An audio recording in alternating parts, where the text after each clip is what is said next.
নমস্কার বন্ধুরা। Section 197 CrPC বলছে যে কোনো জাজ বা কোনো ম্যাজিস্ট্রেট বা কোনো পাবলিক সার্ভেন্ট, যেমন police officer, income tax officer, sell tax officer এবং আদার্স যে সমস্ত গভর্নমেন্ট অফিসিয়ালরা আছে, তাদেরকে তাদের অফিস থেকে রিমুভ বা সরানো যাবে না।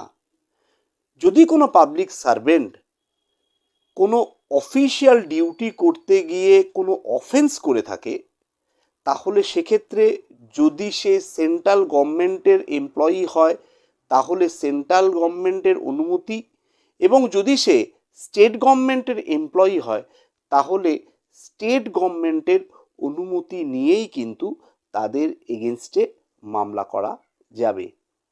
এক্ষেত্রে অবশ্য একটু ছাড় আছে। যদি কোনো পাবলিক সার্ভেন্ট কোনো সেক্সুয়াল অফেন্সের সাথে রিলেটেড থাকে, অর্থাৎ কোনো গভর্নমেন্ট কাজ করতে গিয়ে কাউকে সেক্সুয়ালি অ্যাসল্ট করে থাকে, তাহলে সেক্ষেত্রে অবশ্য কোনো পারমিশনের প্রয়োজন হবে না। বা এমন হয় যে যে কাজটি তারা করছে সেটা আইন বিরুদ্ধ কাজ, তাহলে সেক্ষেত্রেও তাদের বিরুদ্ধে অভিযোগ জানাবার জন্য কোনো রকম পারমিশন নেওয়ার দরকার পড়বে না।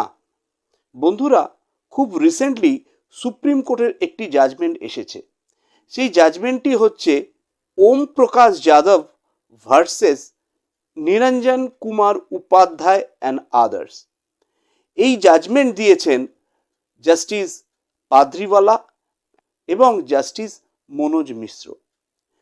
এই জাজমেন্টে বন্ধুরা, এই যে পাবলিক সার্ভেন্টদের যে একটা রক্ষা কবচ ছিল, সেই রক্ষা কবচটা কিন্তু এই জাস্টিসরা একেবারেই ভেঙে দিয়েছে।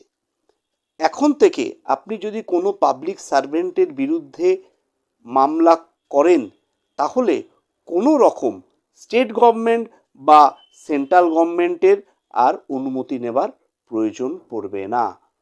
আসুন আমরা জেনে নিই কী কী বিষয়ের ওপর আপনি পাবলিক সার্ভেন্টের বিরুদ্ধে মামলা করতে পারবেন এবং সেক্ষেত্রে আর অনুমতি নেবার দরকার পড়বে না।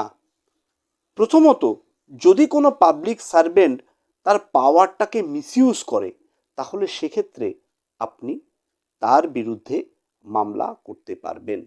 বা যদি দেখা যায় সে নিজের ক্ষমতা বলে কাউকে ভয় দেখাচ্ছে এবং সেই ভয় দেখানো ব্যাপারটা আইন কোথাও পারমিশন দেয়নি, তাহলে সেক্ষেত্রেও আপনি সেই অফিসারের বিরুদ্ধে কমপ্লেন করতে পারেন। যদি এমন দেখা যায় যে কোনো অফিসার কাউকে দিয়ে সাদা কাগজে সই করিয়ে নিচ্ছে, তাহলে সেক্ষেত্রেও আপনি সেই অফিসারের বিরুদ্ধে কমপ্লেন করতে পারেন। যদি এমন দেখা যায় যে কোনো ব্যক্তিকে কোনো অফিসার ডিটেন করিয়ে রেখেছেন, অর্থাৎ অকারণে তাকে অনেকক্ষণ ধরে বসিয়ে রেখেছেন, তাহলে সেক্ষেত্রেও কিন্তু সেই পাবলিক সার্ভেন্টের বিরুদ্ধে আপনি মামলা করতে পারেন।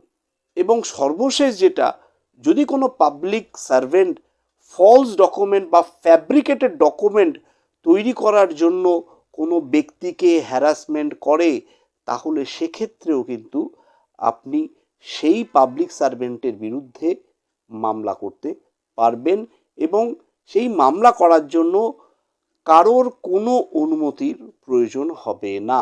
বন্ধুরা, আমরা একটা জিনিস বহুদিন ধরেই দেখে আসছি, সেটা হলো যে পাবলিক সার্ভেন্ট যারা হন, অর্থাৎ গভর্নমেন্টের বিভিন্ন গ্রেডের অফিসাররা, তারা কিন্তু অহেতুক নানাভাবে সাধারণ মানুষকে হেনস্থা করার একটা প্রচেষ্টা করেন।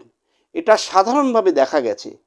সুতরাং এই যে একটি জাজমেন্ট জাস্টিস পাদ্রিওয়ালা এবং জাস্টিস মনোজ মিশ্র দিয়েছেন, এটিকে কিন্তু একটি ল্যান্ডমার্ক জাজমেন্ট হিসেবেই ধরা হবে।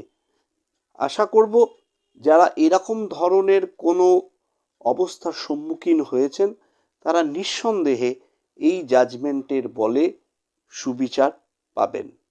আপনারা সকলে ভালো থাকবেন। আজ এই পর্যন্তই। নমস্কার, ধন্যবাদ।